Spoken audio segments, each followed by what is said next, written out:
It's time to put this all together into one nice, neat little package with a bow on it.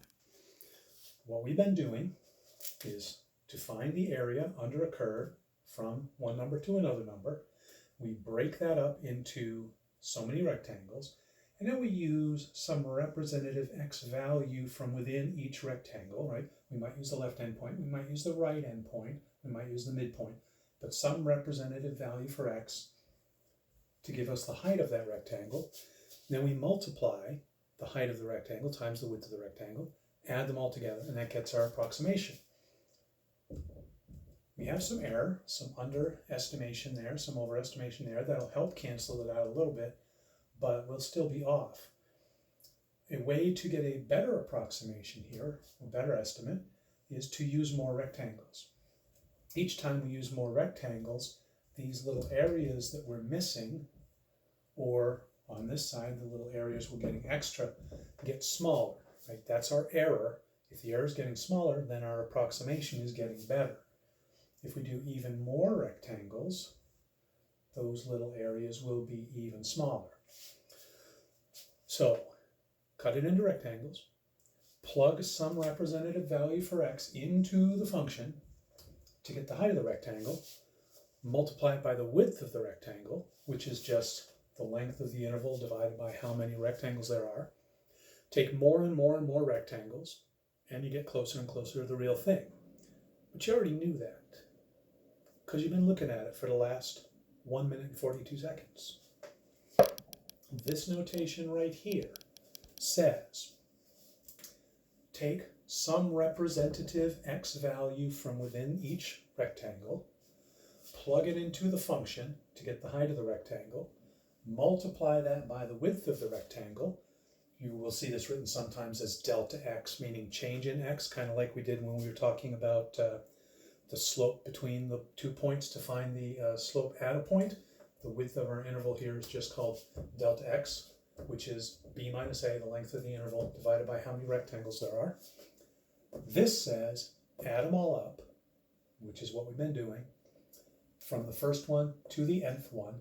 Oh, x star means representative x value. I means from which rectangle you're in. So I1 would be the first rectangle, I2 would be the second, etc. Add them all up from the first one to the last one, and then take the limit as n approaches infinity, meaning as you have more and more and more and more rectangles, because that'll get you closer and closer to the real thing. So if we do all this, we get the actual area under the curve. We don't want to have to write that every time. So here's your really important notation. Okay, this is the takeaway from this section. The integral, that's how you say it, the integral from a to b, and it's just a squiggly line, of f of x, or of f. You don't have to say the dx, some people do.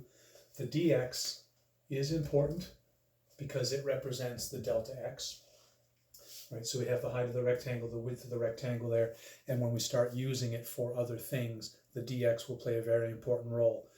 For the moment, it really is just a formality. It's kind of like adding plus c at the end of an integral. Sorry, we haven't done that yet. So here's your new notation. This is what you're going to be dealing with, and this is what it means. It means the area under the curve from A to B. You're not going to have to use this notation for anything. We normally would do a little bit more with it, but we're not going to this semester for the obvious reasons. It's not going to handicap you to not have done the extra stuff. What we are going to do with this is use the fundamental theorem of calculus,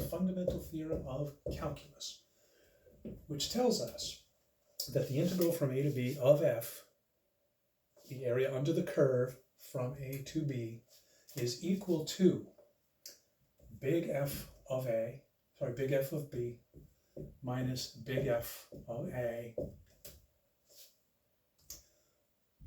where f is any, here it is, antiderivative of little f.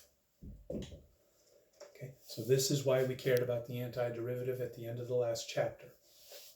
If we want to find the area under the curve All we have to do is find an antiderivative of the function, plug the upper limit in, that is what that's called. These are called the limits of integration. That's the upper limit, that's the lower limit. Plug the lower limit in, subtract the two, and that will give us the area under the curve. Fascinating, right? And we just turned from conceptual into mechanical. Most of the rest of this chapter is going to be mechanical. But now you've got the concepts. And what I expect you to be able to do is exactly what we did. Evaluate the Riemann sums, understand what's going on, and we'll get to the mechanics next time.